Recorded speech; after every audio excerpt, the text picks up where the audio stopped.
Hello बच्चों, let's see the question. क्या बोला है? Gastric juice of infants contents option A is saying nucleus, pepsinogen and lipase. Option B is saying pepsinogen, lipase and rennin. Option C is saying amylase, rennin and pepsinogen. Option D is saying maltase, pepsinogen and rennin. तो चलो बच्चों, कुछ की concept के ऊपर बात करेंगे, थोड़े से थ्योरेटिकल पार्ट जानेंगे तो ये सारे क्वेश्चन आराम से झट झट से बन जाएगा। अभी देखो बच्चों, क्या होता है, जो गैस्ट्रिक ग्लैंड्स के सिक्रेशंस होते हैं, जो गैस्ट्रिक ग्लैंड के सिक्रेशन होते हैं उसको हम क्या बोलते हैं? गैस्ट्रिक जूस बोलते हैं। क्या बोलते हैं उनको? गैस्ट्रिक जूस बोलते हैं। Very good. उनका पीएच कोई बता सकता है? कोई बता सकता है उनका पीएच कितना है? पीएच होता है 2 से 3.7 तक उनका पीएच होता है। वो दो प्रोएंजाइम्स को अपने साथ लेते चलते हैं वहां पे गैस्ट्रिक जूस ऑफ इन्फेंट्स पे। गैस्ट्रिक जूस ऑफ इन्फेंट्स उनके क्या क्या होगा? दो प्रो एंजाइम्स होते हैं। क्या होते हैं? दो प्रो एंजाइम्स होते हैं। कौन होते हैं? बता दो जल्दी, कौन होते हैं बच्चों? आपको तो पता ही है कौन हो जाएंगे। एक हो जाएगा क्या? पेप्सिनोजन। एक हो जाएगा क्या? पेप्सिनोजन। और दूसरा क्या हो जाएगा? प्रोरेनिन। प्रोरेनिन। अब देखो बच्चों, क्या है, ध्यान से देखो। जब आप एक्सक्रीशन पे पढ़ रहे हो उस टाइम पे आपका रेनिन आता है, बट उसमें आप क्या याद रखो कि आप एक्सक्रीशन कर रहे हो तो एक एन वहां से निकाल दिया, वैसे याद रख सकते हो। अब देखो बच्चों, एचसीएल भी सीक्रेट होता है। क्या सीक्रेट होता है? अलग से एक एचसीएल भी सीक्रेट होता है।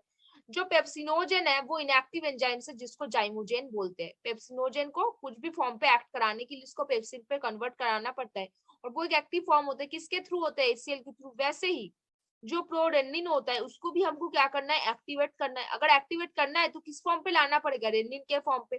किसके थ्रू? एचसीएल आएगा, वो उनको क्या करेंगे? एक्टिवेट करेंगे। अब देखो बच्चों, क्या होता है, बच्चों के स्टमक्स पे कुछ और चीजें भी प्रेजेंट होती है। बच्चों के स्टमक पे क्या होता है? देखो, जो रेनिन होता है, rennin is responsible responsible is responsible for clotting for clotting clotting milk. लिख लो, इसको नोट करो। For clotting milk on by acting on soluble milk protein carcinogen by acting on soluble milk protein carcinogen। milk protein क्या? carcinogen। अब देखो क्या होगा, फिर उसमें क्या होगा? then it will be converted into soluble casein, soluble casein। अब देखो बच्चों, दूसरी चीज याद करो, ये क्यों किया जाता है? ताकि बच्चों के पेट पे खाना लॉन्ग टाइम रहे, फॉर लॉन्ग टाइम ड्यूरेशन खाना बच्चों के पेट पे रहे, इसीलिए किया जाता है। और क्या क्या रहता है बच्चों यहाँ पे? और क्या क्या रहेगा? थोड़ा सा अमाउंट ऑफ लाइपेज भी यहाँ पे प्रेजेंट रहेगा। देखो बच्चों, तो हमने किन किन चीजों के बारे में बात कर ली।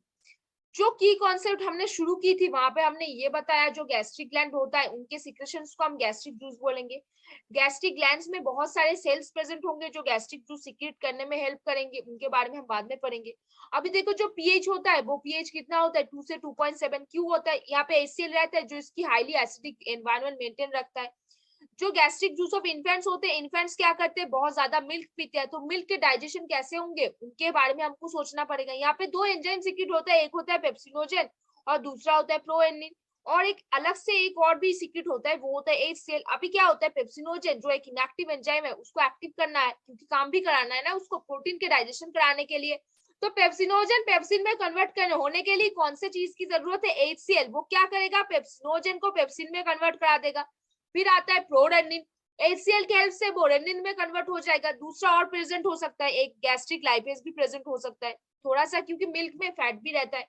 तो गैस्ट्रिक लाइपेज, इन्फेंट्स की बात कर रहे हैं हम यहाँ पे। इन्फेंट्स के बॉडी में जो गैस्ट्रिक ग्लैंड है वहां पे रेनिन का अमाउंट बहुत क्या होता है? ज्यादा होता है, क्योंकि वो अपना जो प्राइमरी डाइट है वो मिल्क से ही लेते हैं। ठीक है, अभी जो बॉडी में रेनिन होता है वो क्लॉटिंग मिल्क के लिए हेल्प करता है, और फिर वो क्या बनाता है? केसिनोजन होता है जो इनसॉल्युबल होता है, फिर उसको सॉल्युबल केसिन में कन्वर्ट करना पड़ता है। ये एक लॉन्ग टाइम तक चलता है, और ये क्यों चलता है? क्योंकि बच्चे के पेट पे खाना लॉन्ग टाइम तक रहे, इसीलिए चलता है। नहीं तो बच्चे तो हमेशा ही खाने चाहेंगे। देखो अभी ऑप्शंस पे आते हैं। पहला ऑप्शन बोला न्यूक्लियस। न्यूक्लियस क्या करेगा?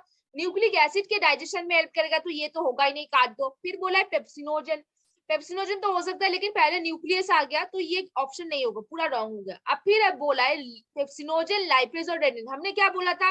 क्या क्या प्रेजेंट है, एक है पेप्सिनोजन, दूसरा है प्रोरेनिन, तीसरा है गैस्ट्रिक लाइपेज। पेप्सिनोजन को हमने पेप्सिन पे कन्वर्ट किया था, वैसे ही प्रोरेनिन को हमने रेनिन पे कन्वर्ट किया था, और फिर गैस्ट्रिक लाइपेज। तो ये तो ऑप्शन सही दिख रहा है, इसको टिक मार्क करते हुए आगे बढ़ते। फिर बोला एमाइलेज, रेनिन और पेप्सिन, नहीं एमाइलेज नहीं होगा, बच्चा कोई कार्ब नहीं खा रहा है, उसके बॉडी में सिर्फ होगा मिल्क, तो मिल्क के डाइजेशन के लिए रेनिन, लाइपेज और पेप्सिनोजेन ही चाहिए। फिर बोला है मॉल्टेस, मॉल्टेस भी नहीं होगा, मॉल्टेस कार्ब्स के लिए आ जाए। तो कौन सा ऑप्शन हो गया, ऑप्शन बी हो गया। कौन सा हो गया, ऑप्शन बी हो गया।